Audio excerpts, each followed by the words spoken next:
a family wasn't Catholic and they wondered what these crazy Catholics were doing with going across the country on this pilgrimage. And they started following it and then decided they got to come to the Congress. They came to the Congress and then the whole family joined the church afterwards. And that's one of many stories of restoration and healing. I would say the other fruit that I saw was almost a revival of the presbyterate and the episcopacy in a certain sense. This is Virtuous Leaders, the podcast for based Catholics who will speak truth, do good, or die trying. Here's the show.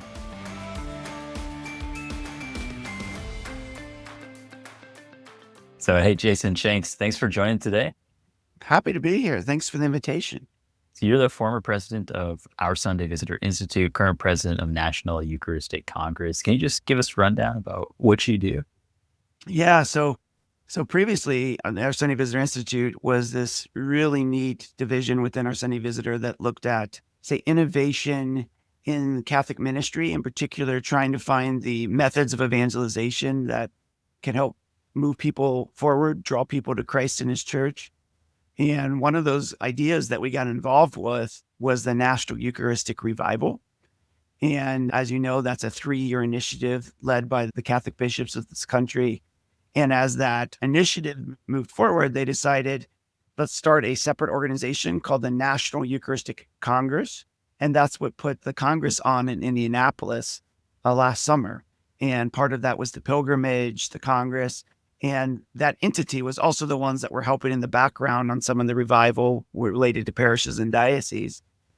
As that work has moved forward, I got more and more involved to the point that I now left Our Sunday Visitor Institute and am full-time working to take what was this moment of Congress into a movement. How do we carry the revival, the Eucharistic revival forward in our church to go beyond just, a 3-year initiative to something more regular and ongoing and looking to, Congresses ahead. I wonder if you could fill us in on the successes you've experienced so far, especially through the conference, the actual Congress itself at the convention. And then what is your plan for this to fill out the next 3 years? Yeah, so the successes were so surprising to me in a certain sense. I remember walking with the pilgrims and going around a particular corner of a Eucharistic procession, and there were just lines and lines of people as we did this pilgrimage across 4 routes of our country. And I remember texting Bishop Andrew Cousins and saying, is it possible that revival is really here? And you saw just the outpouring of support and healing and devotion across our country as that pilgrimage traveled around. And then, of course, the Congress, the numbers were tremendous as people gathered in Indianapolis. And the number of stories that we've heard are related to conversions, to healings, to even physical healings have been a sort of out of this world. There was one story where a family wasn't Catholic and they wondered what these crazy Catholics were doing with, going across the country on this pilgrimage. And they started following it and then decided they got to come to the Congress. They came to the Congress and then the whole family joined the church afterwards. And that's one of many stories of restoration and healing. I would say the other fruit that I saw was almost a revival of the presbyterate and the episcopacy in a certain sense, right? Like we were a church wounded in some cases, self-inflicted wounds with scandals and a variety of things. And you saw sort of the boldness of the bishops across the country and the different dioceses, and then the love and support that you saw at the Congress, I think was really, healing in many ways for the leadership of the church. So it was a moment of restoration and healing. The revival, I think, sort of started with this idea of a need for greater catechesis and knowledge on the real presence of the Eucharist. And I think that certainly was a part of the last 3 years. But also what I saw was sort of a sparking and a fire starting of maybe apathy and indifference towards the Eucharist. So you had people that intellectually maybe understood the real presence, but devotionally and in their heart of hearts maybe became a little bit lukewarm. And so this was a nice opportunity to sort of revive our commitment towards Jesus and the Eucharist. And you see that, and you continue to see that going forward. So your other question was what happens now, right? And, if you go to a football game, people don't go to a football game and say, wow, gosh, they really run a really great huddle. Like when they get in the huddle and they start talking about the plays, it's fantastic. Like, look at them huddled up. What they come to a football game is to see what happens after the huddle. right? And so in many ways, the Congress itself was a ginormous, a huge opportunity for the church to huddle up. But now the world wants to see, what are you going to do now? And part of that is becoming Eucharistic missionaries, what we're calling Eucharistic missionaries. I'm reminded, I was reading an article today of stories of early Catholic missionaries even coming to the United States and how they would lead with the Eucharist, right? They would bring Eucharist into, like St. Peter Claver would bring the Eucharist into the bows of the slave ships, right? Like this idea of leading with the Eucharist.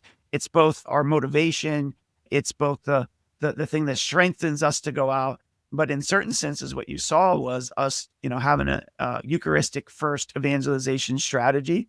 And so we're inviting Eucharistic missionaries, that this is a sort of a self-commitment for people to have particular holy hours, go to Mass regularly, heart and hunger for the Eucharist, but also helping to walk with others, to have a certain sense of mission to bring people to Jesus in the Eucharist, both at Mass and, in adoration. And so the next immediate phase is coming up here at Pentecost. We're going to have about a 30-day formation period for people who feel called to be a Eucharistic missionary in their family, a Eucharistic missionary in their parish and neighborhood. And then at Corpus Christi Sunday, we will do a commissioning, if you will, a sort of an annual commitment for the next year. In collaboration with that, we're also launching a pilgrimage again for us to be able to sort of bring the graces of the Eucharist across our country. We're going to launch from Indianapolis to Los Angeles. When we get in Los Angeles, we're going to have a Mass and a Eucharistic procession on Corpus Christi weekend, followed by a festival. So if you're listening and you're out that way, or you want to fly out, come and register. You got to register to come to the Mass, be a part of the procession through the city, and of course, the neat festival that's going to be at the cathedral in Los Angeles. And it's sort of going to be an opportunity to give thanksgiving and praise to the Lord for all what he's done for the last 3 years. And then that is the same weekend that we're commissioning these Eucharistic missionaries. What we're doing thereafter then is we're going to keep forming and keep the revival going, right? We're going to continue. We're having a prayer series launching coming up in the fall that people can do in small groups in their parish. We're starting to look at what does ongoing revival look like, Eucharistic revival look like in our parishes and our dioceses. And there's going to be more and more content and materials, especially working through these Eucharistic missionaries across our country. We're going to continue to do our pilgrimage year after year after year. We're looking at some really special, interesting events next year that I think will continue to light the fire and bring spark to revival in our country. But also we have an eye towards when the next Congress is. So this November, we're looking to go to the Bishops of the United States with another city and date. Right now, we're proposing 2029 to do the next, even large National Eucharistic Congress. It would be the 11th. And then, and just continue to move this Congress movement forward that historically has always been like we in the past, you would have a Congress every 4 to 5 years. So even right now, we're already looking at what the next big city is for the Congress of the future. Well, and that sounds like a lot of work and planning. So what is your role as the executive here? How do you accomplish those goals on a practical administrative level?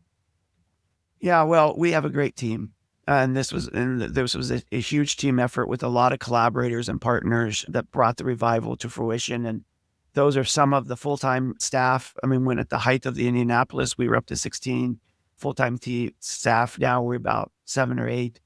But there's a lot more collaborators, from all the sponsors to all the partners to people who, frankly, it was amazing to watch everybody come together. You see even in the Catholic space competition and the like, and it was nice to see our Sunday Visitor, Knights of Columbus, Relevant Radio, Ep.81, Augustine Institute, and many, many more, all working together for a common goal. And it wouldn't be possible if it wasn't for all these apostolate sponsors. And of course, you've got the leadership of the bishops who made it possible at the diocese level, parish point people at our parishes, which we have 11,000 parish point people across the country. So sometimes my role is just to get out of the way and let people and let the Lord and let the Holy Spirit do its work.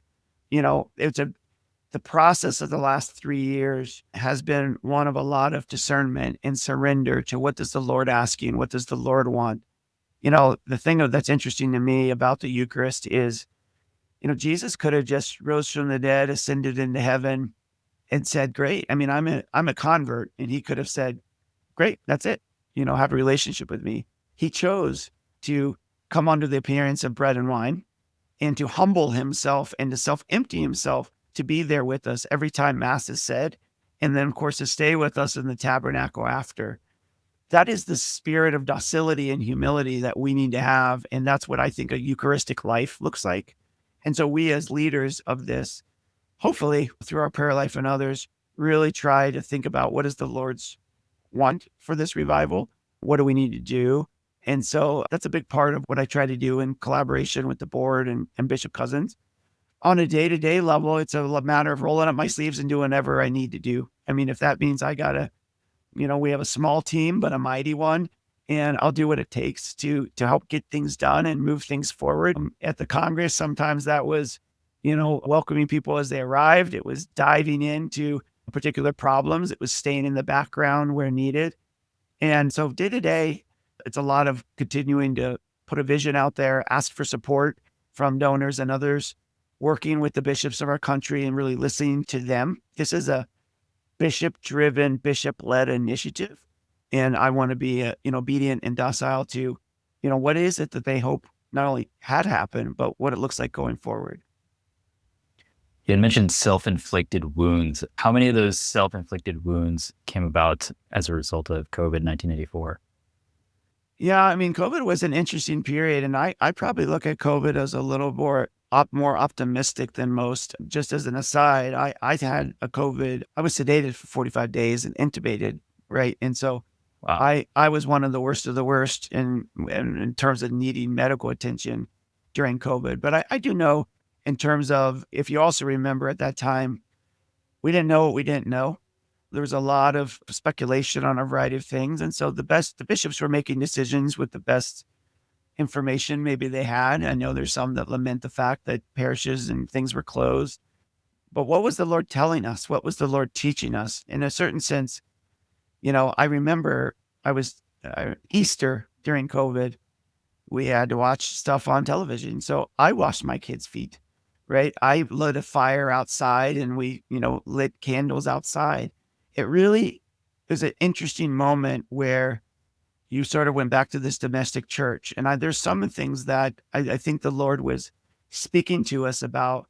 But to your point, I think the other thing that COVID did is it really shook people up in terms of their isolation, loneliness, ask deeper questions. And I think you're seeing some of that in what this happened with the revival, right? People, as we're going across the country, people are like, let's get outside. Let's get back out there. Let's go to Indianapolis. And I even think the conversions that you're seeing at Easter, the OCIE numbers are up. And I've been asked, is that related to the revival? Well, partly, but I also think COVID, it's also related partly to COVID. You're seeing a lot of young people becoming Catholic. And I think the COVID experience sort of plays into them asking some questions that otherwise they sort of shook us out of our slumber a little bit. And now they're defining the Catholic faith. And it's just God's providence, right? That right after COVID, this revival started and becoming a lot more maybe public about bringing the Eucharist out into the public square and conversations and small group studies, going back to sort of our roots of who we are. We are people of the Eucharist, being sent forth by the Eucharist to bring glory to God. And so, yeah, I could see where you could think, COVID was a self-inflicted wound in a certain sense, but God is even working through that, I think, to do mighty things through the church. So you're doing a lot of different initiatives that have had a lot of positive results. I wonder if there's something just like very simple that could have very big results in terms of people's belief in the real presence and respect, veneration of it. So something as simple as just three things. So kneeling down from the hands of a consecrated person, from the hands of someone who has consecrated hands, like a priest or deacon. What impact do you think that would make? I think you're already seeing what I have noticed as I go across the country, already a greater reverence for the Eucharist. in our liturgies. Whether mandated or not, what I'm seeing is more and more people are approaching the Lord with a greater depth of reverence. Part of the Eucharistic revival that I'm part of the mission, if you will, of the Eucharistic revival from the very beginning was greater reverence in Mass. And I think you're seeing it. I mean, to your point, as these processions were going across the country, what I noticed was people were dropping to their knees, right?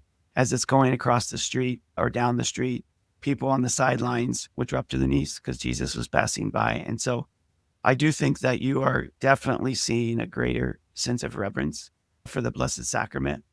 And as you know, posture of in liturgy is communicative to the soul. It teaches us. It forms us. I mean, again, as an evangelical Protestant, I was like, why are these Catholics kneeling and standing and doing all these different postures? But we are incarnated body and soul. And so I think the postures do matter. And I think across the country, you're seeing already through this revival, greater and greater expression in that. And that's work we'll continue to emphasize and work and do. Our mission is not really to mandate liturgical aspects for Mass. I mean, it's up to the bishops of the particular diocese and the USCCB.